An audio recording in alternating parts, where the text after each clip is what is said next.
Let's start with objectivity in regard to values. And you recall we already had a whole class on objectivity as volitional adherence to reality according to a certain method, a method based both on the facts of reality, I'm saying this from memory, and in accordance with the nature of human consciousness. So both reality and consciousness were involved, a certain relationship between the two in objectivity. This was contrasted to the school of intrinsicism, which said that no method of cognition is necessary. You just have to passively open yourself to external reality and on the conceptual level. Something out there, essences or God or universals, will act on you and you will automatically have truth. So reality is the only factor in that model that contributes to cognition. Consciousness is an empty, passive mirror. And that's also contrasted to the idea that no method is possible because we have no cognitive access to reality, concepts being simply our own arbitrary manipulation and use of names. So in this view, consciousness is the only active factor and reality is cut out of the picture. That's subjectivism. Now, once we know what values are and we know what objectivity is, you could resolve this question of are values objective very simply. Just as I did in OPAR, and I'll just quote you the high points. It's on 241 to 243 to show you how simply you can get to this by just applying the definition to the issue of values. I make this statement for objectivism. Values, like concepts, are not intrinsic or subjective, but objective. And now you run through. They're not intrinsic because values require a valuer and involve a certain goal. So the good is not good in itself. Its objects and actions are good to man and for the sake of reaching a specific goal. So that eliminates the intrinsic school. But I hasten to say on page 242, I'm paraphrasing now, but this is the idea, nor are values arbitrary decrees, because reality is what creates the need to choose a certain goal and the means of how to gain it. So therefore, the particular evaluations a man should make are not based on baseless feeling.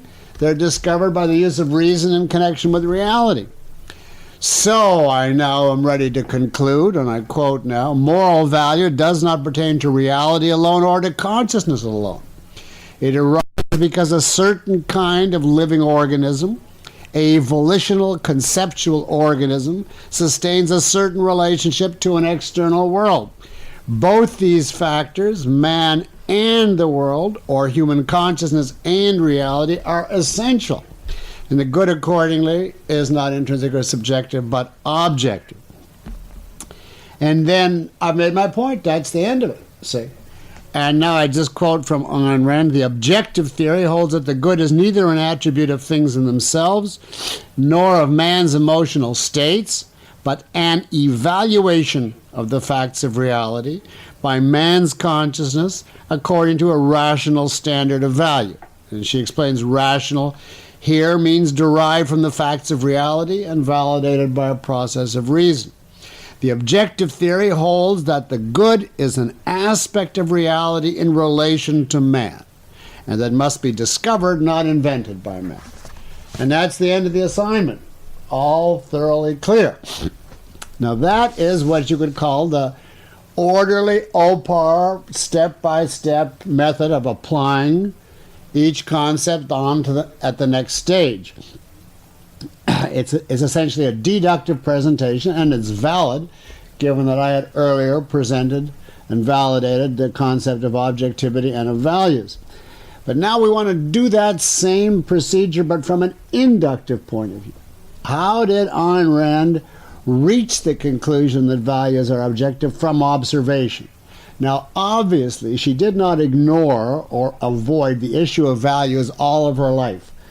until she came to the theory of concept formation and the definition of objectivity.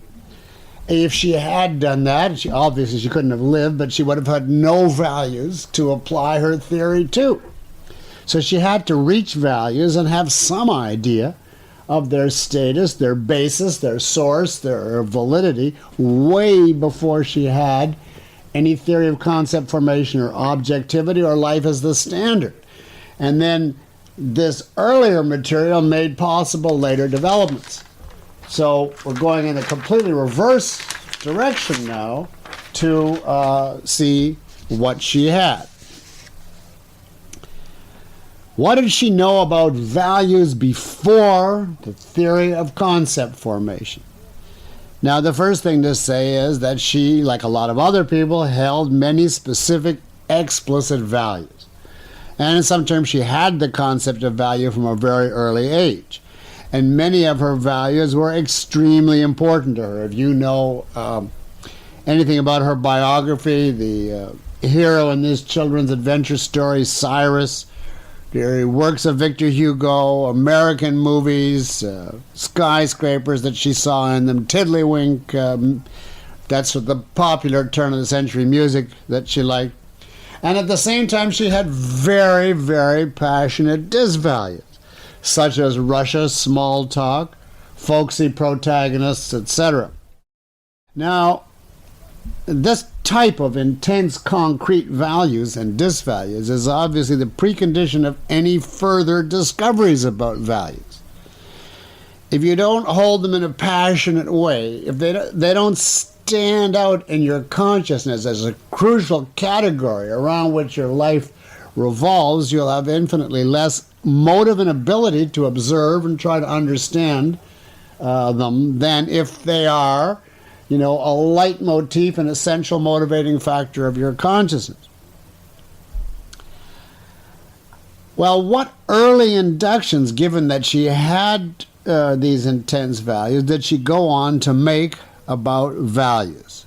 And here you can figure out by reduction from our ultimate conclusion that values are objective.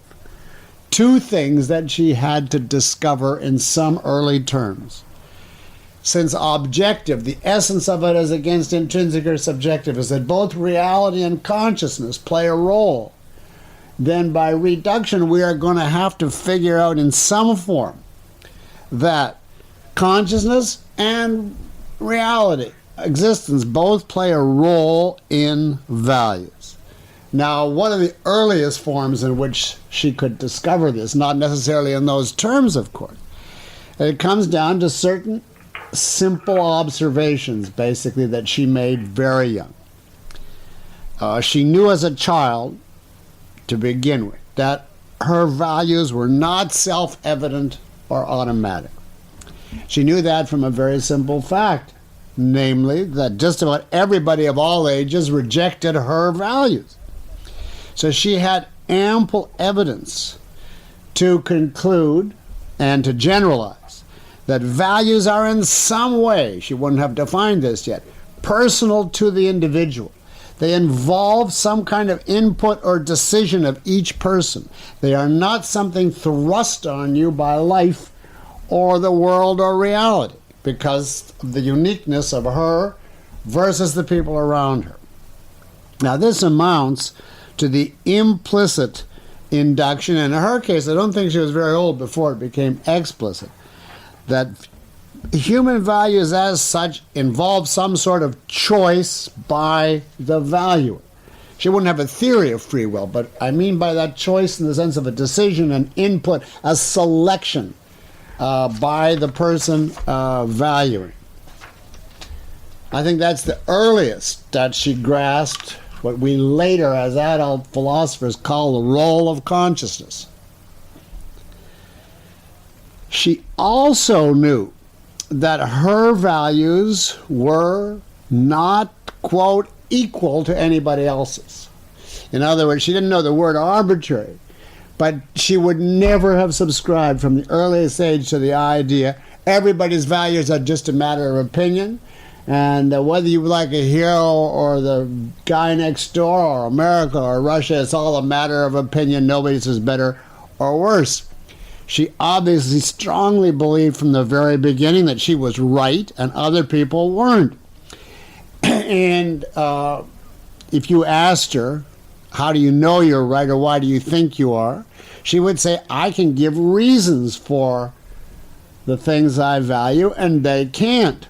And in Russia, there was no confusion about this because they prided themselves on the fact that they couldn't. And in a child's context, she certainly could give value. She couldn't give, philosophic analyses, but she could give common sense reasons, which means implicitly she knew that her values were based on reality. So by inducing both from her own values and from the fact that the enemy's values were defiantly non-related to reality, she could easily induce that values are based on legitimate values, are based on reason, or I don't know whether she would have known the word reality, but certainly reason, which implies a contact to facts, reality, and the external as against simply your subjective whim. And of course, as she was growing, she came to strongly hold that all ideas have to be reached by reason, and that would easily tie in to her idea of values. So she had no explicit idea as a child. If you said to her, what is the role of consciousness and existence in regard to values? She would probably not have recognized that terminology at all. But she did in some terms see two aspects of the issue. That values involve her choice and the operation of reason.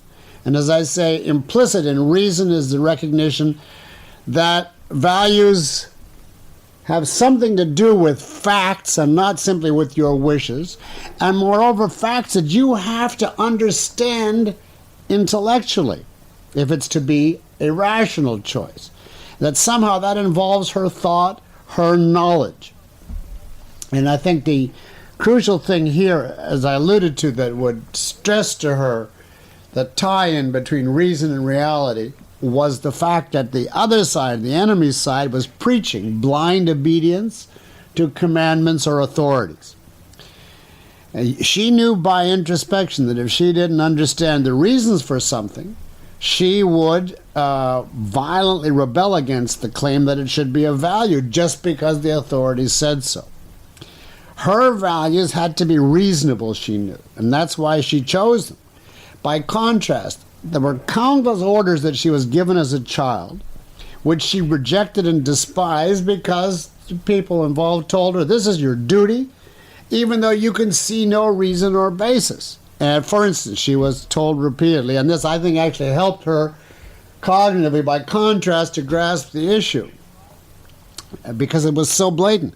You should be more social. You shouldn't spend so much time reading. You shouldn't be so intense. Her mother once deprived her of a doll that was her favorite because she felt too strongly about it. You should love Russia more, etc., etc. Now, these commandments all generated in her resentment and opposition and quickly reinforced the induction that nothing is of value until it passes the test of my reason. So we have the two elements, choice and reason recognizing facts. And both of these are involved in values.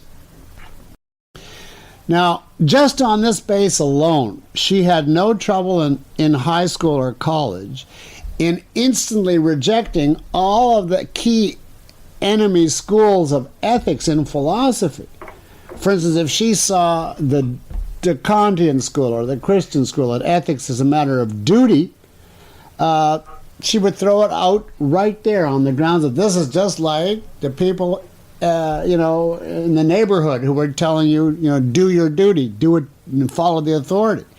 And she had no trouble rejecting the skeptic school with the idea that anything goes, because she believed that values, some are better and some are worse, some are based on reason and some are not. She would perhaps not know at this stage the concept of values being objective. But she was able to say that it's not an issue of just whatever you feel, and it's not an issue of blind obedience. It involves choice and, implicitly, reality. That would take her, I would say, through her college years, that much knowledge. Now, I think the next stage has got to be that I'm projecting here, going up the chain rather than down. The problem that she would reach at a certain point is how to reconcile these two. Because everybody in the history of philosophy always thought that choice and reality in this context were mutually opposed. For instance, they would say, well, if a value involves choice, that means it's up to you. You don't have to do this or that, so reality has no say, and therefore it's subjective. Or the other side would say if value involves reality, then it's like 2 and 2 is 4. You have no choice. You just have to accept it. And that's the intrinsic school.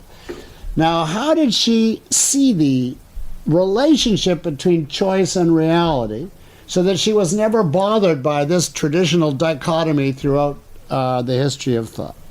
And here I think that her favorite Spanish proverb, which she learned from others at what age I don't know, comes in. But she always wrote about that in America as a crucial formulation for her. God says, take what you want and pay for it. Or in other words, you choose a goal, an object you want. That's the role of choice. And then reality sets the means required to get it and the consequences that come as a result. So it's like reality sets the cause and the effect, or the means and the results. Your choice picks the ultimate purpose. So in this view, and she often said this, ethics is hypothetical, in the sense that if you choose a certain goal, then you have to do so-and-so and expect so-and-so. Now, she never rejected this approach to ethics. But I believe that she came to see at a certain point that it does not fully answer the question of the status of values. It leaves open, it doesn't discuss one crucial issue, and that is, what is the status of the basic choice?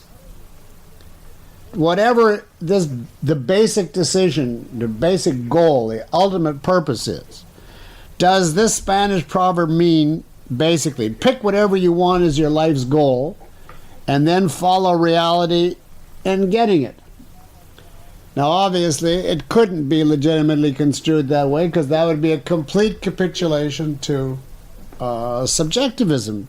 Hitler could then say, well, I pick mass slaughter as my ultimate goal. And then he did go about achieving it very effectively, following all the requirements in reality, and he was willing to take the consequences, even to the extent of losing to the Allies and committing suicide, which he said in advance, I'm going to do if they close in on me, and which he actually did do. So if the test of ethics were consistency with the goal that you choose, he would pass it. But obviously, that it was unacceptable. So the proverb by itself does not establish the fundamental tie between values and reality. Without any further discovery, if you take it just on its face, it seems to give too much emphasis to choice as a primary, and not to the idea that reason or reality should be guiding your choice, even your fundamental choice. So the question is, what does reason or reality have to say about your basic choice? And I think that's where she would be led as a question. Now, let's try some reduction to see where she could go from here. This is kind of the method of piecemeal reduction. Every time you're stuck, you go back. We're looking for values are objective. We have no problem with values as means to an end, because reality establishes that through cause and effect.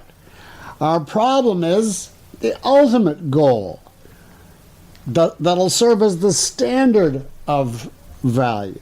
how do we relate that to reality? If we could do that, then we have no problem with relating all values to reality.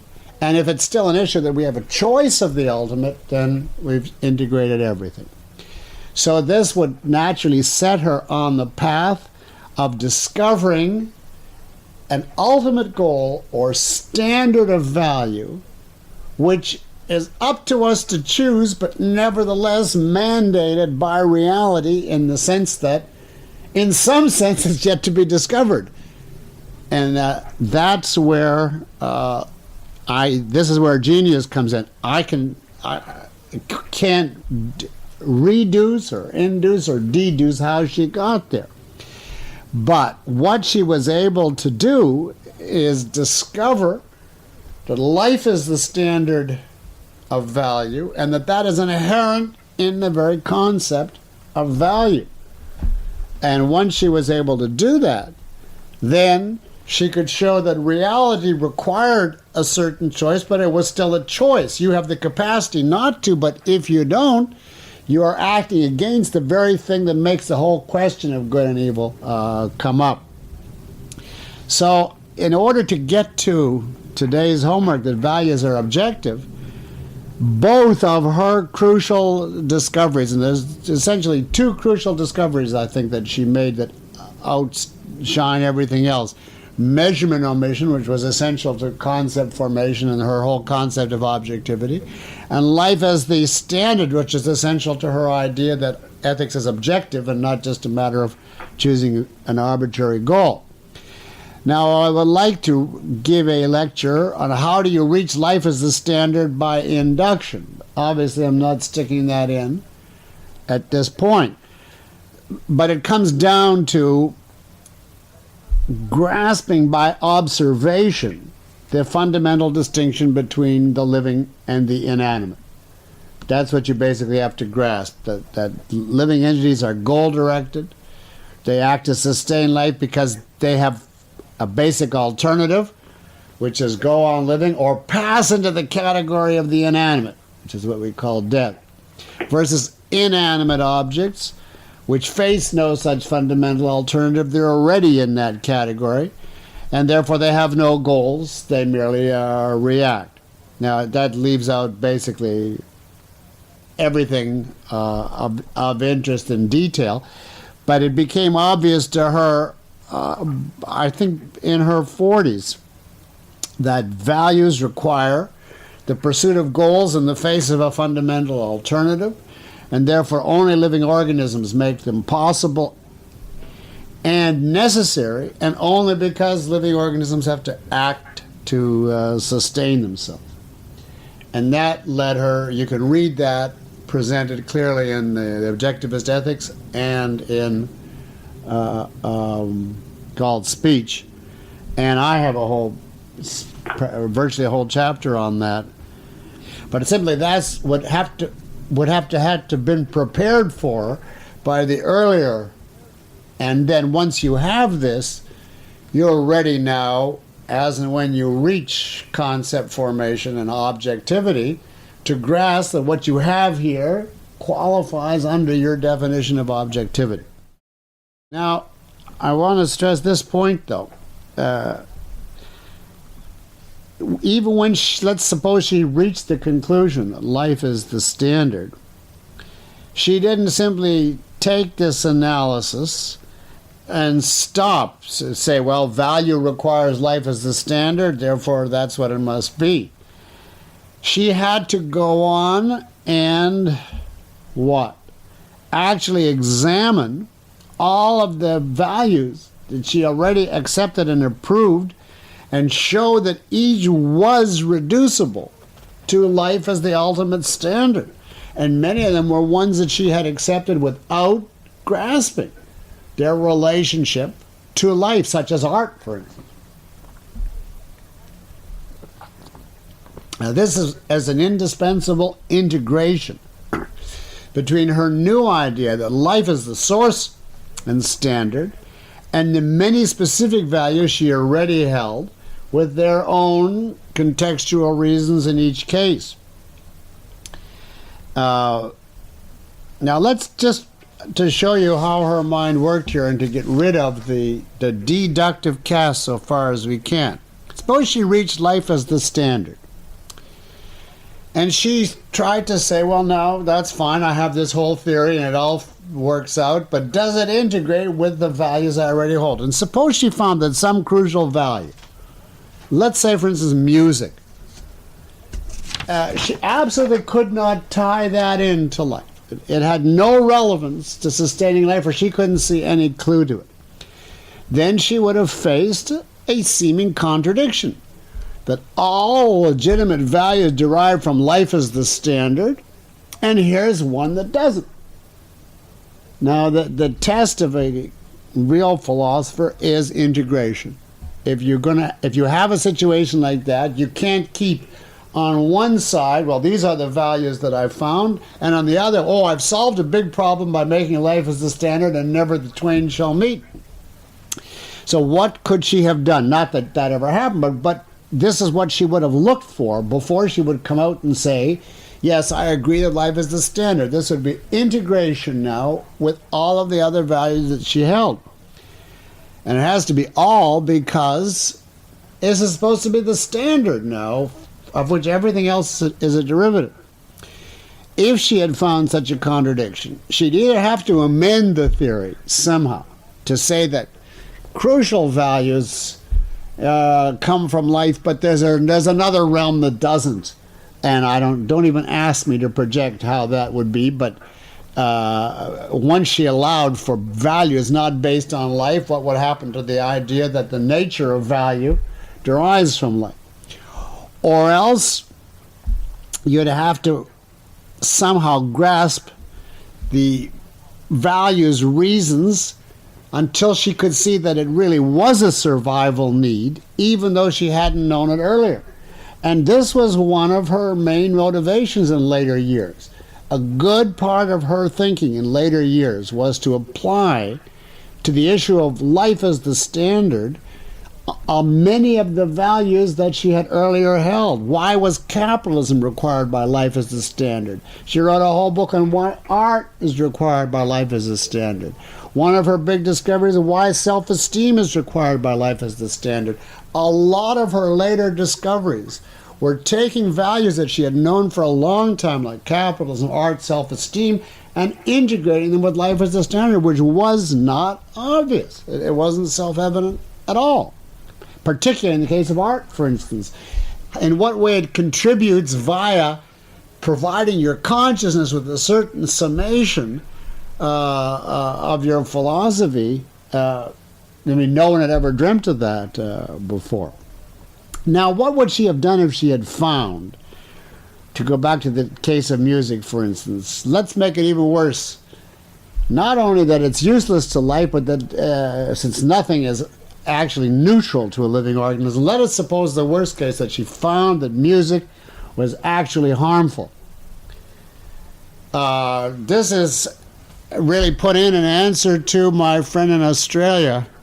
If she started off with some wrong values which she thought were common sense, and she's now reached the pinnacle, and she sees there's an actual clash. Now, obviously, I hasten to say, there isn't. But suppose she had found that.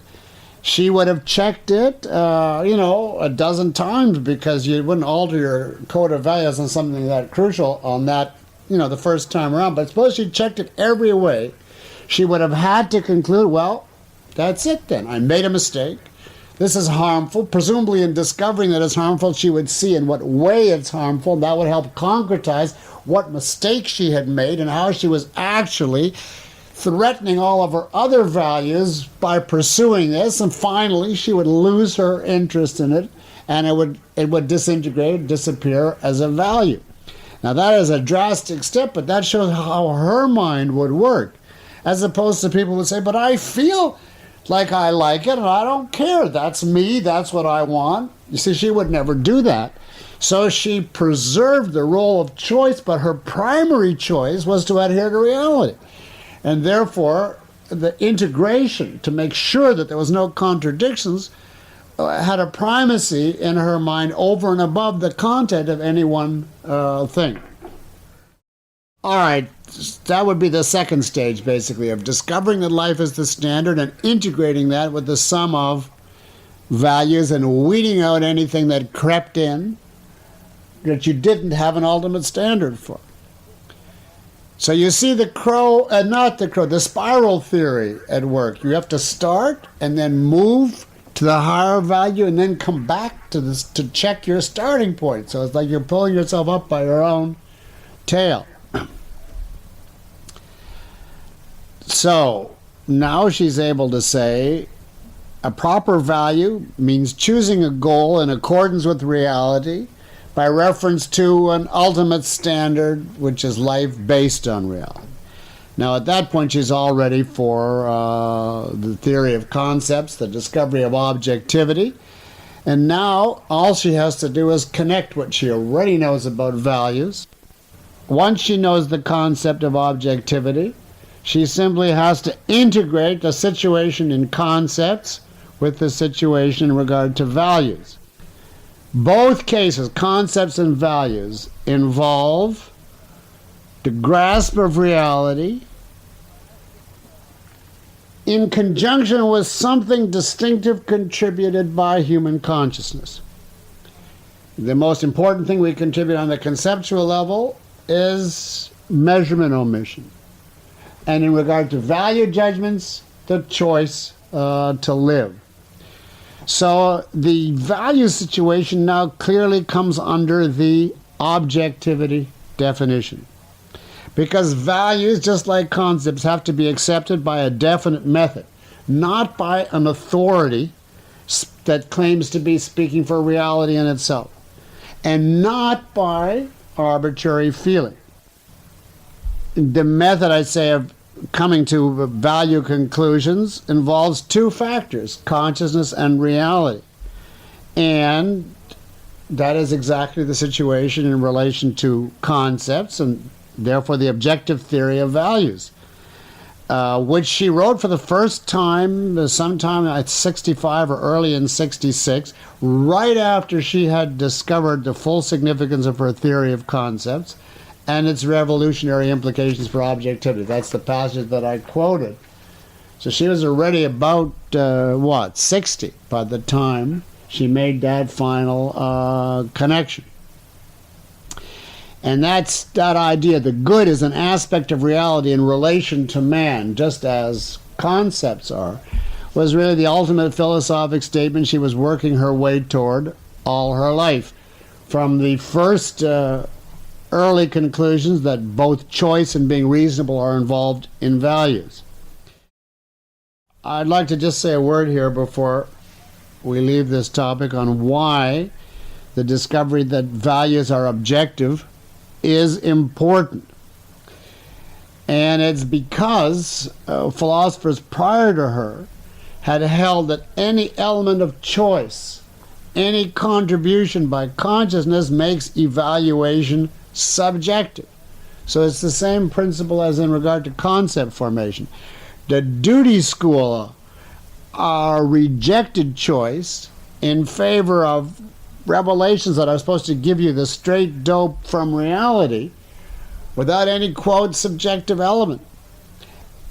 Posing, as religions do, as the voice of true reality. And the subjectivist school characteristically accepted choice throughout history, but therefore said you have to throw out reality. And therefore it's a matter of whatever you feel. And both approaches make rational values in any field, morality, politics, economics, art, whatever, impossible. And the result of that you can induce by yourself just by reading the papers.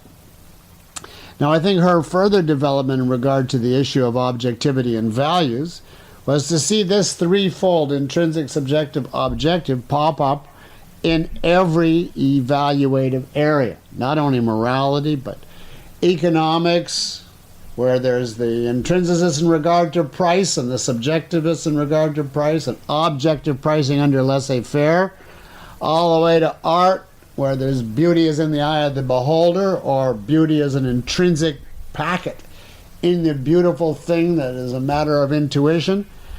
And there are countless issues which are clarified by the discovery that it's neither in the eye of the beholder. Goodness is not in the eye of the beholder, or beauty, nor something perceptual, intuitive, revealed mystically in the object, which is what the two choices had been before her.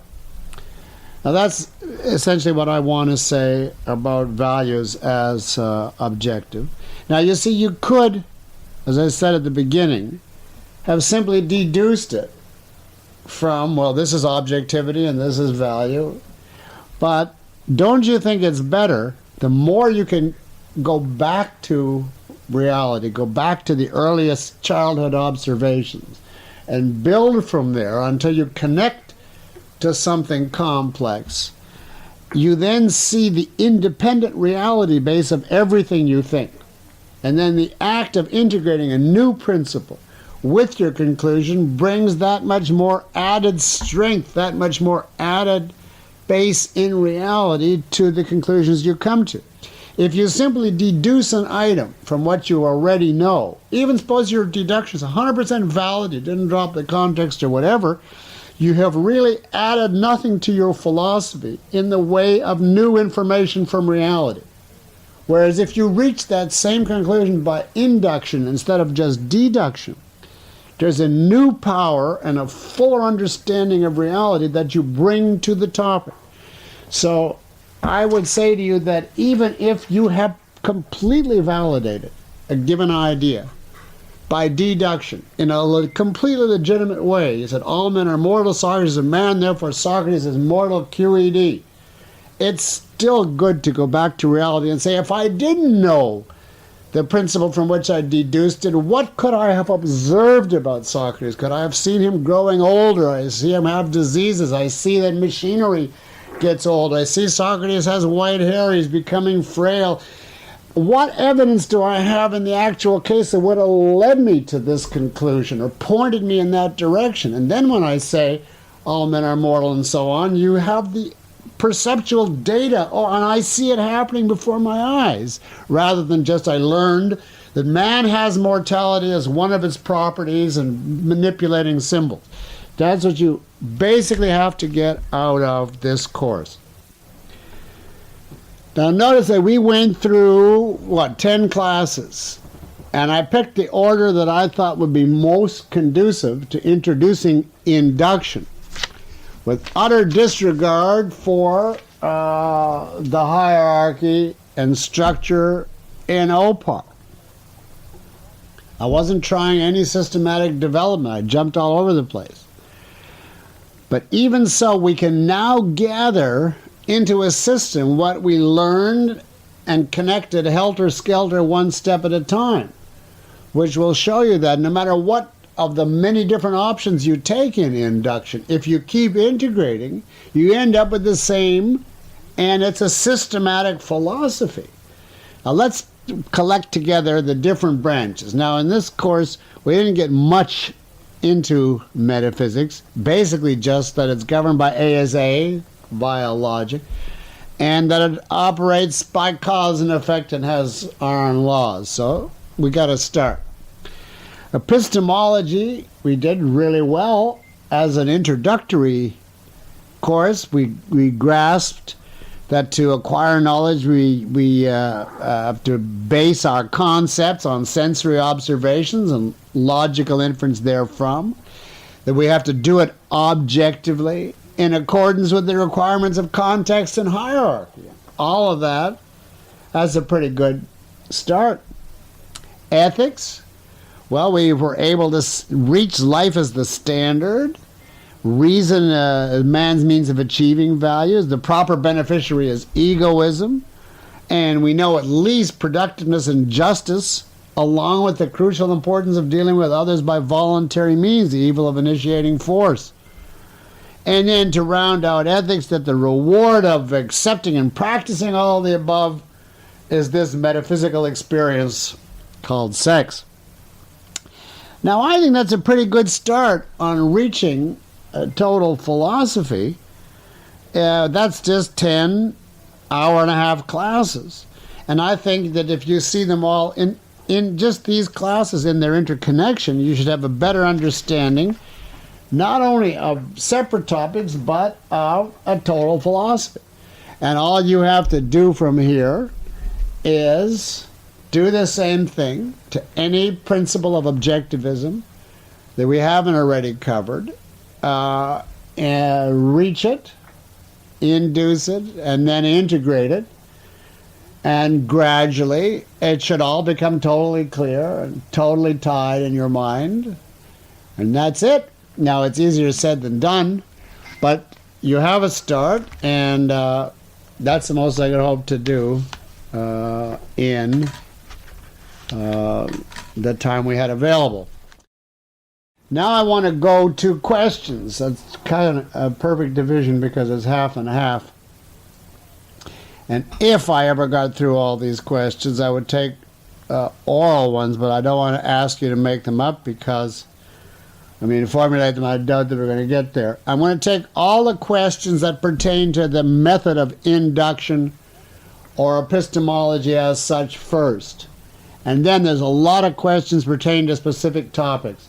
I'm going to leave till the very end questions on sex because that is the most tangential to this course.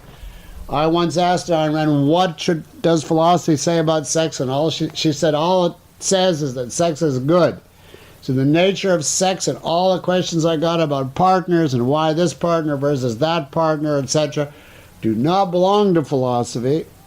And the only reason I put that topic in was that it was very different from a lot of other topics, and I was trying to give a range of, how to do inductions. But the detailed, all the questions I got about sex, I'm leaving that till the very end, and if I'd run out, that's okay. All right, here, starting with the inductive questions. This is Nelson from Pennsylvania. Just give just a first name and a state if I can find it. Is it correct to say that the fundamental source of or means to all knowledge is induction, and that even deductive knowledge is derived from previously induced principles, i.e. induction is more basic than deduction? Yes, I would definitely say exactly that. Induction leads to the principles that are the foundation or the basic premises of the deductive argument. So I definitely think knowledge is inductive, and induction is more basic. As to the rest of your question, I've answered it already in previous lectures. In what way concept formation is inductive, and how do you distinguish axiomatic concepts from ordinary concepts? So you'll have to get that elsewhere. Now from Catherine in California. I have a long and interesting question which I have to just extract one section from. But there's a lot of good questions here, but this is the one that I want to say something about. Is it necessary to identify causal connections in order to make a valid induction? And she's speaking in science or in philosophy. I would say ultimately yes, but not necessarily at every stage. Now, Ayn Rand herself commented on this. If you look at Introduction to Objectivist Epistemology, the second edition that has the workshop, starting on page 295. I'm not going to read it, but you can look that up because she has some discussion of it there. And she used the example, suppose you induce that water boils at a certain temperature, but you have no clue as to why. But you see a whole variety of cases and examples and you generalize. What is required for you to have confidence in your induction? She says you have to find something in the nature of water that causes this behavior. if you can then go to, for instance, the level of molecular behavior and say boiling consists of the following excitation of molecules, and when they do that, they release a certain amount of energy, and we measure that as such and such a temperature, then we know the cause, and we can be assured that our induction is valid.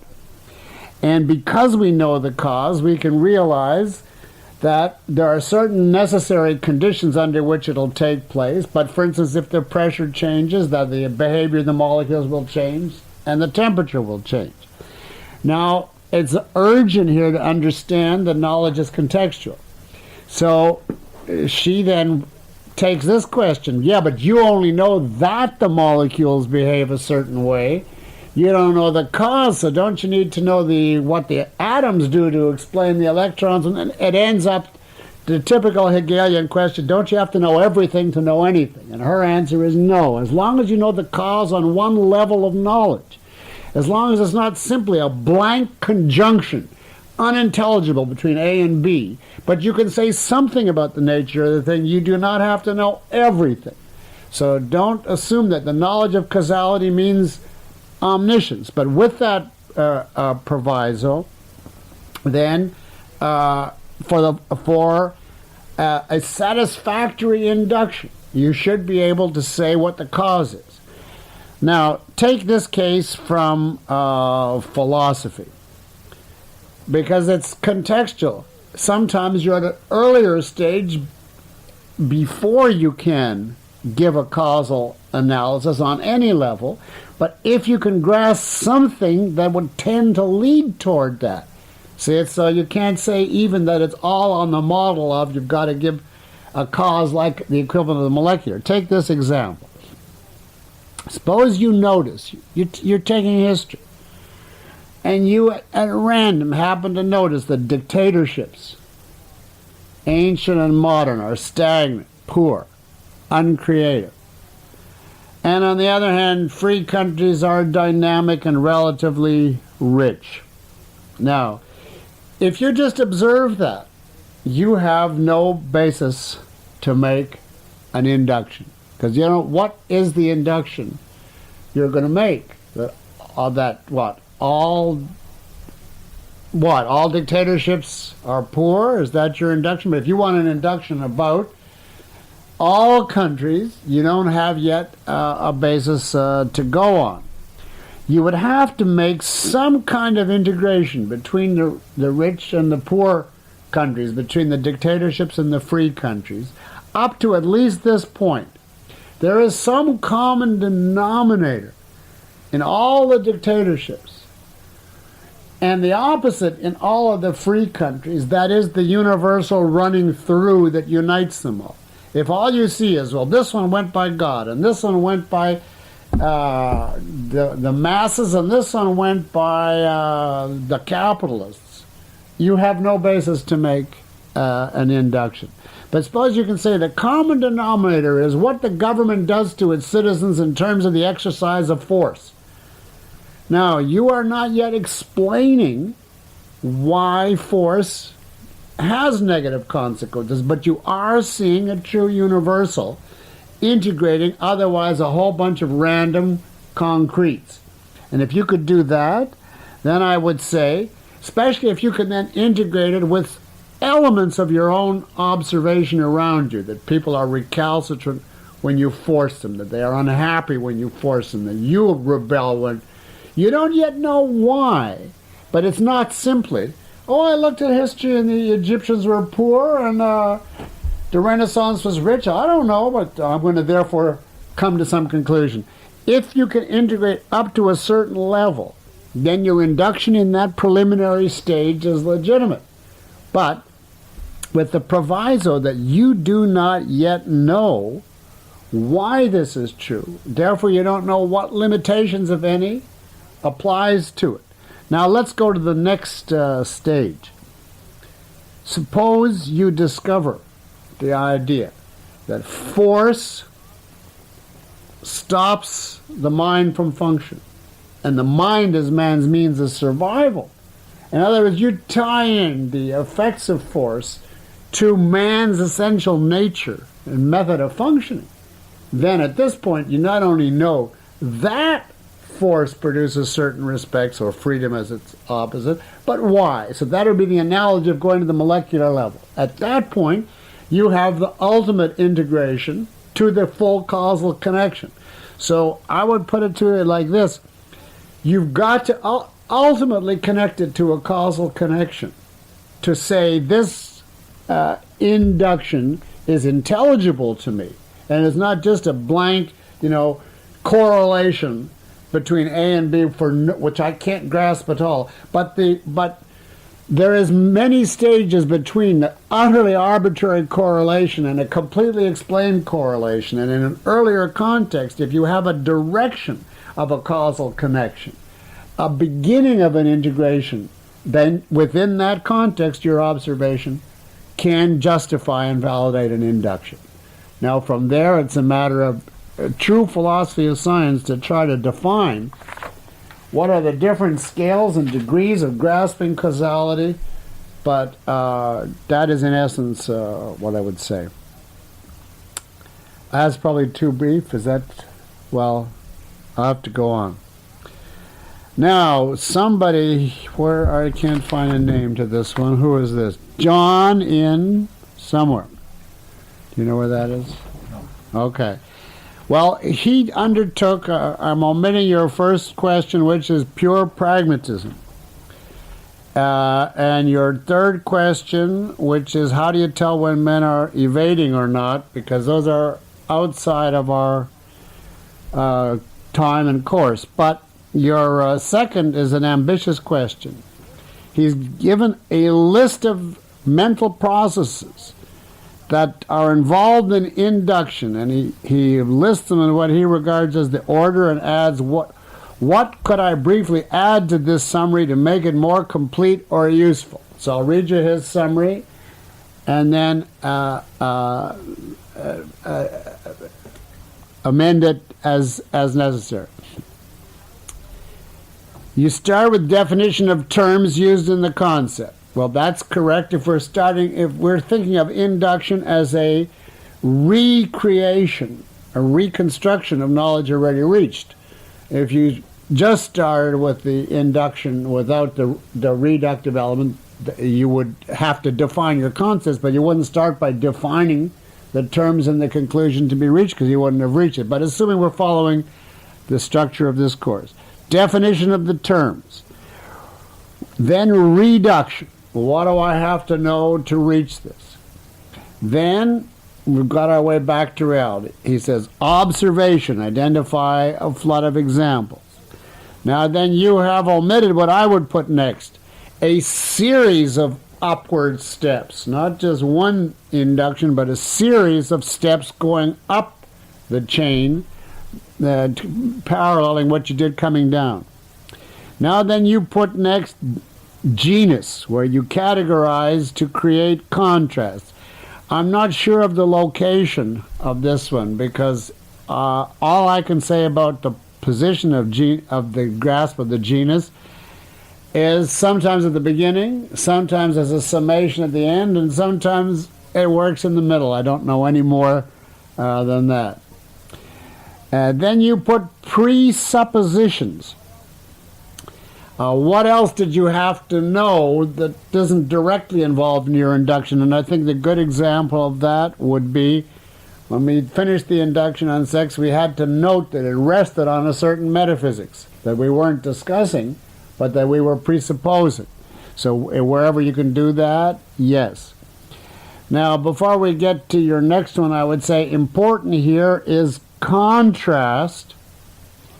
That is, not just contrast like within the genus, but stepping back, contrast the whole proposition with the enemy or the anti-objectivist viewpoint, so you're sure what it fully includes. So if we did objectivity, we have to contrast it to subjective and intrinsic. If we did justice, we contrast it to Christianity or egalitarianism, etc. I don't know whether you include that in genus, but I would put that as a key step. And then I would put in here, if we're trying to be completely exhaustive, identifying the causality involved, or the cause and effect involved, so far as we're able to do it. And then your last one, integration, understanding how it fits into everything else you know. So that is a very good summation of the ones I can think of, certainly up to this point. Now, from Jean in New York. This is Jean Maroney or Binswanger. Now, Jean, you can't answer me, but I just want to acknowledge that Jean writes that she and Harry both made large contributions to the puzzle process. It wasn't all hers. So, but I'm not going to take the time to read all the separate contributions. But now, one of the questions here, leaving out the one on sex, because I'm going to leave that till the end if there is any time for that. But your question is, I guess I can't condense it. This is what it is. You say you often lay out a full classification during an induction. And then you say in the force lecture you discussed types of initiatory force. And you said crimes, government force, non-prosecutable crimes. Or things that thwart your desires. And then I laid out force, reality, refusal of others to cooperate. Or types of paralysis, and I divided into body, mind, and then under mind, self-caused or externally caused, etc. She gives those examples. And she finds these helpful. And when she does homework, she says, I often miss the fact that a differentiation is needed at a given point. And even if I see the need, rarely can I lay out a complete classification of the cases as you do. And then she has these two whoppers. Discuss how you know that differentiation is needed at a specific point, and how you know that you've covered all the cases. Now, I'd like to do that in 2 minutes. That's a good question.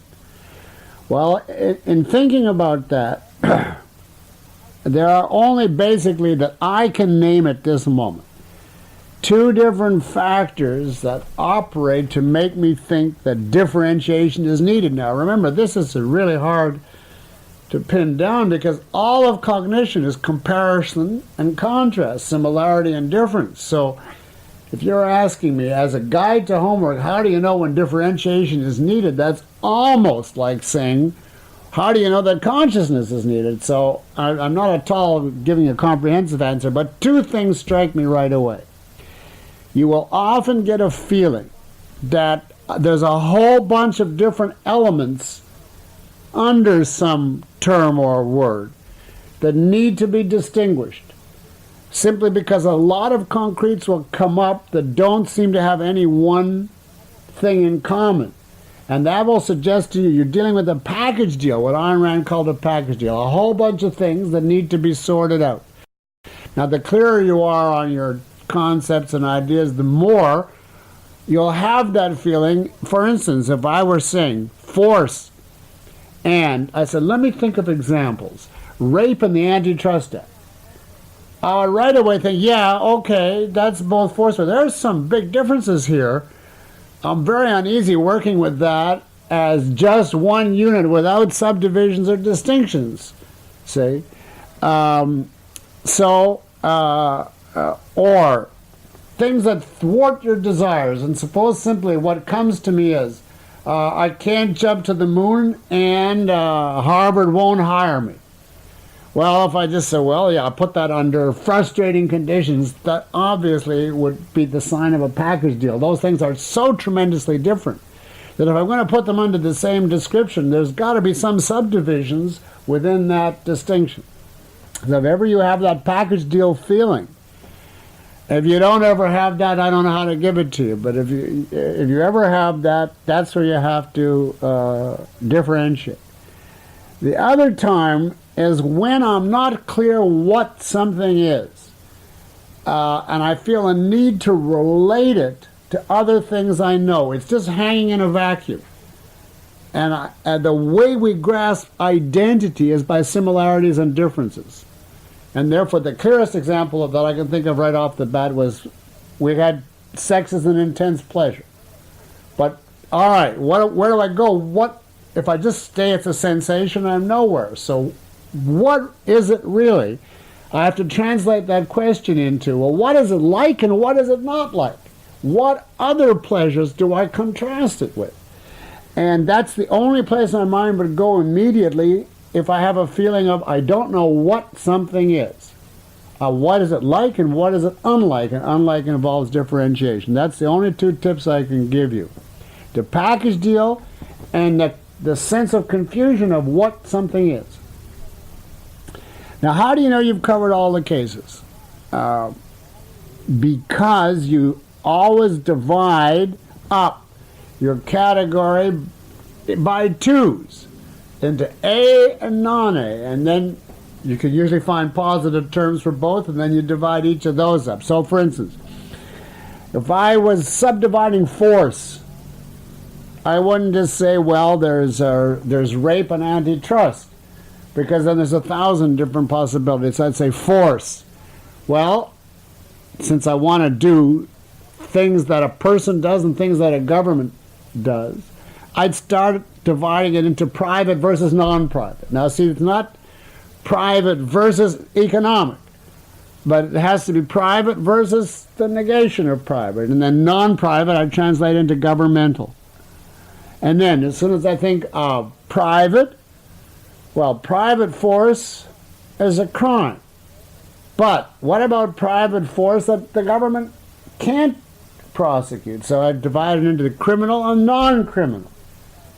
Or if I think of government force, it's initiation versus retaliation. So by continually initiation or non-initiation.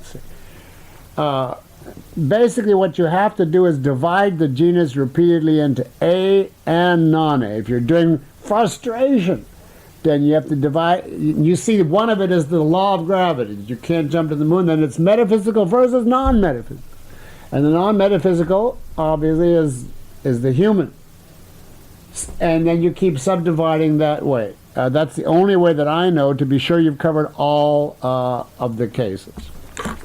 I'd like to ask you whether that helps, but I can't because you're muted, but that's the best I can say. Now I'll save this if there's any time for the part on sex later. Now, Paul, I basically answered your question. You said when you use the genus, why do you proceed by breaking it down into two opposing categories? You associate this method, you say, with rationalism. I don't, because I think the only way to be sure you're exhaustive and that you've covered everything is to follow the law of the excluded middle. Everything is either A or non-A.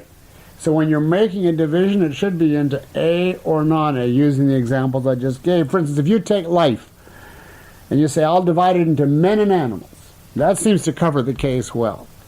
You don't know what you're forgetting. But if you divide it into, say, rational and non-rational, now, non-rational right away opens up a type of living thing that doesn't have reason. So it takes you more to, oh, well, then there's the ones that move and the ones that don't. And that's the animals versus the plants. So I find division into A and non-A as a method very helpful and not rationalistic. That's all I can say to you. Now, from Bo in Copenhagen. I guess you definitely know who you are. I want to thank you for the compliment, by the way, which I think is one of the nicest compliments I ever got. And as to your question, you want to know whether this course supersedes advice that I gave in understanding objectivism, specifically in regard to concretizing, because I suggested there concretizing a principle, finding examples, and you say it's really small potatoes compared to a full inductive derivation. So is concretization of principles, I'm skipping most of your question, but this is your question, is concretization of principles anything more than a therapeutic device from an earlier stage of curing rationalism, which is now superseded? No, I would certainly not say that it's an old-fashioned or an old remnant before I understood induction. Concretization is necessary to grasp a principle from somebody else before you can reduce or induce. You don't even know what you're talking about unless you're going to learn everything on your own, like in a desert island. Then you don't have to concretize because you have the concretes in front of you and you're inducing everything. But anything you learn from somebody else, you can't even analyze it until you concretize it because you don't know what those abstractions refer to and whether you've grasped the principle. Suppose somebody teaches you reason is man's means of survival, and I ask you to concretize, and you say, well, I can concretize. Reason is necessary for physics, it's necessary for math, it's necessary for philosophy, therefore it's necessary for man's means of survival. I'd say right there from those concretes, you do not grasp that principle properly because you're taking it as reason is necessary for abstract systematic knowledge, and that is not the scope of the principle. That's merely one aspect of it. It's necessary for every form of selective focus, etc., etc. So the type of concretes you give and the range illustrates whether you have a real grasp of this principle, of what it stands for or not. So there is an epistemological function to concretizing. It's not simply Peikoff in stage 1 before he matured to stage 2. Now, this is DW somewhere. Where is this from? No, I don't think I saved the city, but I guess you'll know your initials. And you've given a lot of questions that we could send out to rationalists to refocus their energy in a more productive direction. And I just want to say I think a lot of your questions are good, but they would take a whole other lecture to discuss. But I do want to say that I like your question addressed to rationalists. Why does validity matter in human life? That's a good question to ask a rationalist who's busy giving a deductive proof of everything. Why do you want to validate what you believe? And you'll get one of two answers, because that's the only way to silence and better my opponents, or because that's the only way I come in contact with reality. And if the former is your answer, then you know you have a real problem. And so that if you can change your motivation and want validity because it's a way of connecting to reality, then I think that's a good question to ask rationalists. So you got a lot of good possibilities there, but that would be another course. Now, from Michael in New York State, I just want to say that your opening makes it completely misinterprets what I said in a given lecture. I don't want to take the time, but I never said I have no idea of how to inductively validate art or its value. In fact, I'm going to do that in the next course. I said at an early stage of knowledge I may not have known that. And the other question you asked is, what is the distinction between validation and proof? Validation is the broader term. It is any process of grasping the connection between an idea and reality is validation. So you can legitimately talk about validating axioms, validating the senses, validating concept formation, etc. Any form of relating a content to reality. Induction and deduction are what comes under proof. Proof is an inferential process of going step by step from premises to a conclusion. And it breaks up into induction or deduction, and a lot of things are validated, such as axioms, for instance, which are not proved. They're not established by either induction or deduction. Now, this is from Sally in California. Now, this is a long question, and what it amounts to is, I'm trying to condense this, that if you are a rationalist, she knows rationalists, this is my wording, I guess in this course, who have digested everything, I heard everything I have to say about induction and are fitting all of that inductive material within their rationalist framework. So they seem to be going around inducing, but they're really deducing and being rationalists. In effect, that people can mimic induction while still being rationalists. And she ends, I'm afraid, on a very pessimistic note. She says at the end of her question here, I fear that primarily inductive thinkers will be starved out of the objectivist movement upon your death, which I hope is an unduly negative conclusion. She says, how do you see the future of objectivist intellectuals in this regard? Well, I'm very hopeful because I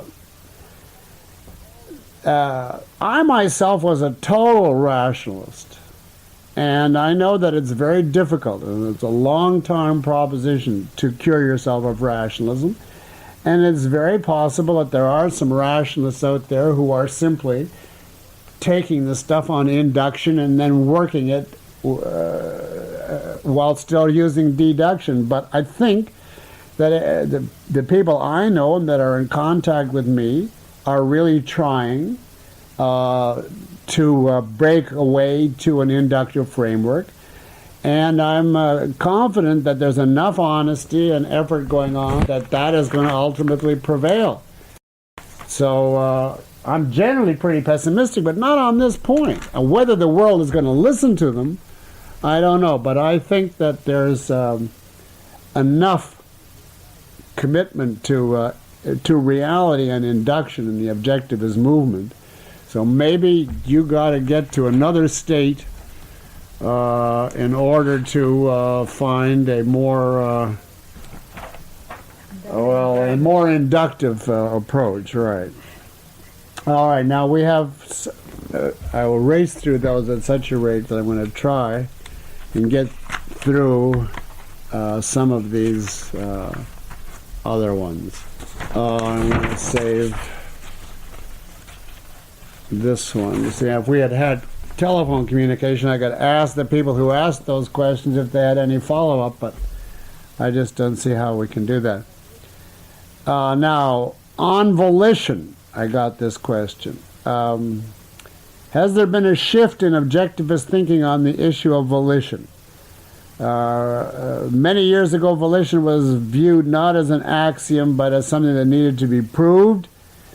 And in fact, he reminds me that in one of my lectures on the history of philosophy, I gave a proof. What caused this shift in thinking? And is there anything in Ayn Rand's writings that give a clue as to her view? Yes, the clue as to her view is what I put in OPAR. You must go back a long time. This is Raphael from California. Because a long time ago, I did think volition required a proof, but that was when I was in a very polemical mode, and my idea of proving it was to deduce the inconsistency of determinism. But the shift that I went through was when I dropped the whole polemical cast. Ayn Rand never went through that shift. That's why she didn't have a discussion of volition beyond the assertion of it in Galt's speech, and recognized that if something is directly available to your observation, you don't need any more.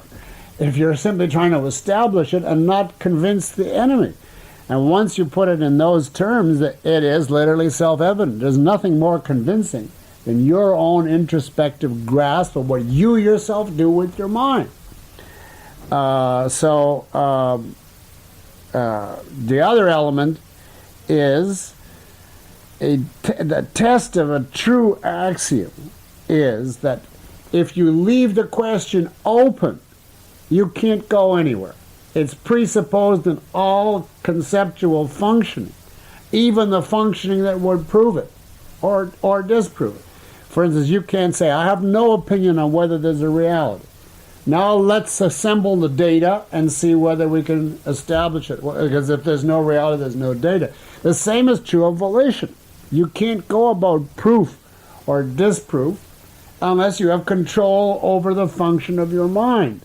Either you're automatically right, in which case proof is not necessary, or you have control if you're capable of error, and that's the precondition of all subsequent mental functioning.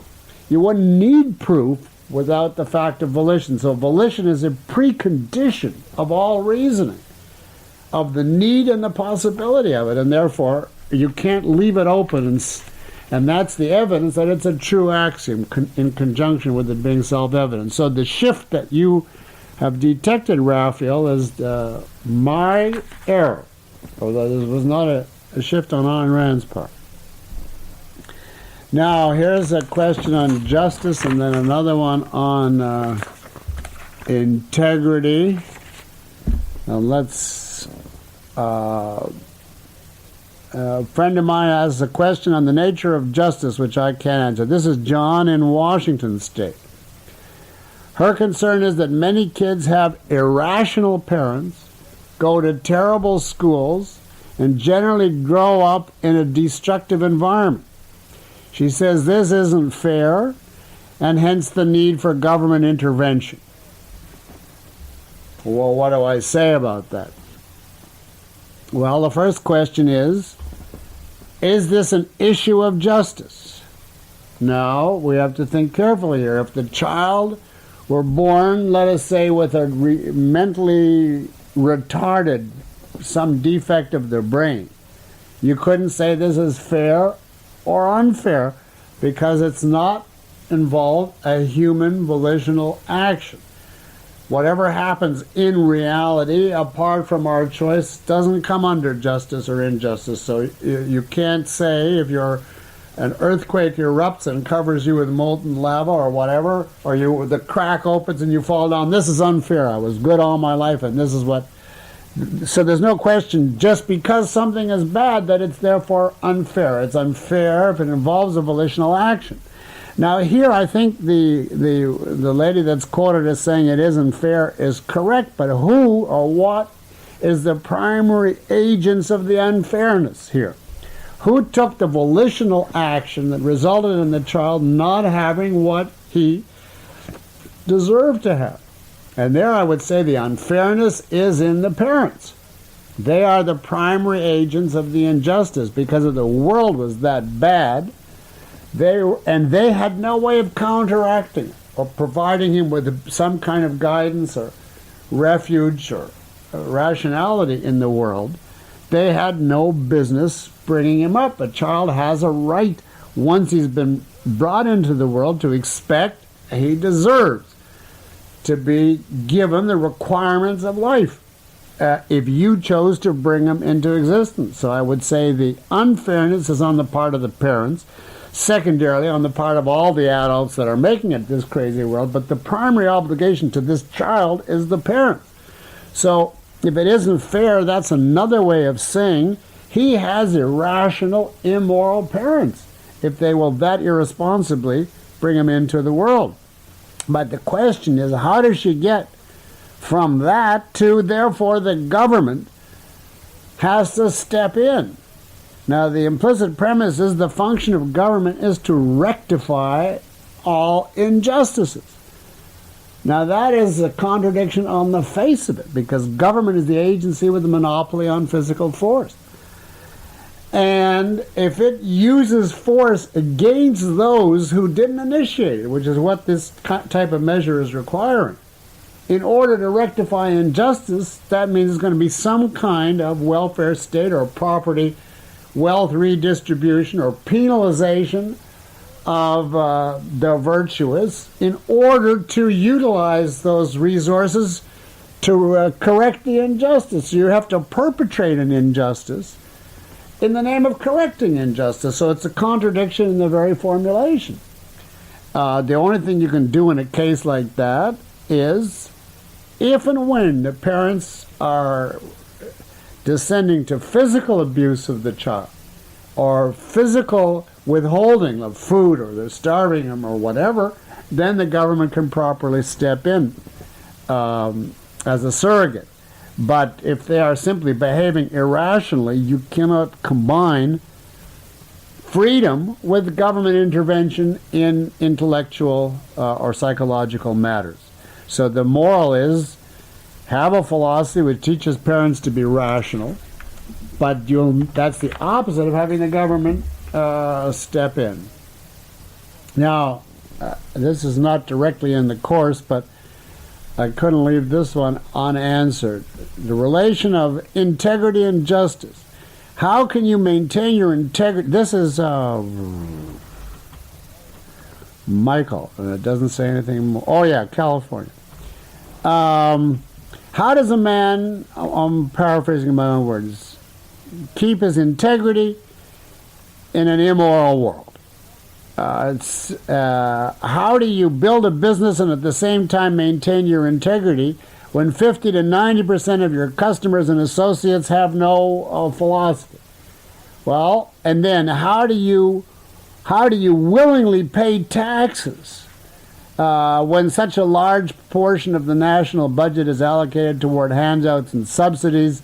In the conclusion, don't you have to compromise your integrity when you deal with irrational people? Now, you do not understand what integrity is here.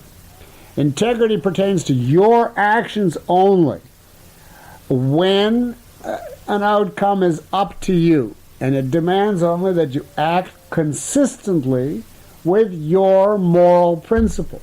It doesn't ask you to achieve the impossible, to change the world, or to resist physical force in somehow. Integrity demands only the possible. Now, if your customers are asking you to cheat, steal, defraud, etc., then of course you should not do it. And, you have no future in a business of that kind anyway outside of the mafia. But the fact that your customers or associates have no philosophy doesn't mean you are in a position where you have to act immorally. All it means is there are certain things you can expect of them and only those things. But so long as there's some mutual common interest, you make a service or a product that they reasonably want, the fact of them having no philosophy doesn't have any reflection on your integrity. As far as paying taxes, you do that under threat of force. So nothing that you do under a gun is a reflection of your moral character. If a government says, I'm going to put you in jail if you don't give us this money, which we're going to use to pump poison into innocent babies, you still can't do anything about it. So it's not a reflection on your morality. Integrity is a virtue, and virtue is only what is possible to you. Now, rather than do all these questions on sex, in the last few minutes, Harry, can you just unmute? You can't unmute. Oh, well, can you? No, there isn't. Oh, well, then let me just say my last, I had planned to discuss this for 2 minutes with Harry, and now I'm trapped. But Harry, you asked a question, I'm going to try to give my understanding of it. You said, you asked a lot of them, but one that I wanted to get into the class. What we induce as a proposition, isn't it then indispensable to have not only a theory of concepts, but a theory of propositions? And what they refer to in reality, how they're formed, etc.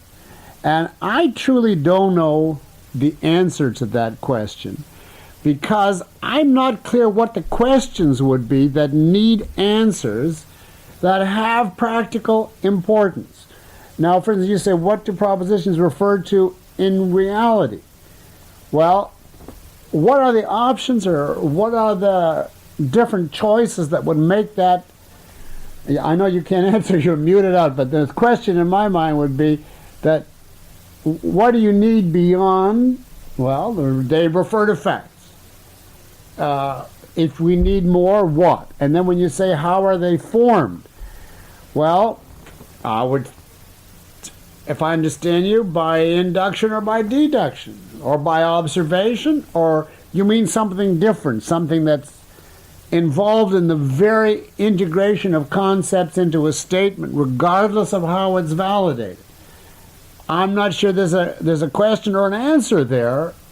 I don't know what is the practical or intellectual need there. I can see that we don't know how, that if we don't know how concepts are formed, then we have to have some idea, what do you do to percepts to make a concept? But once we have, like, the cat on mat as concepts, is there another problem involved in saying the cat is on the mat?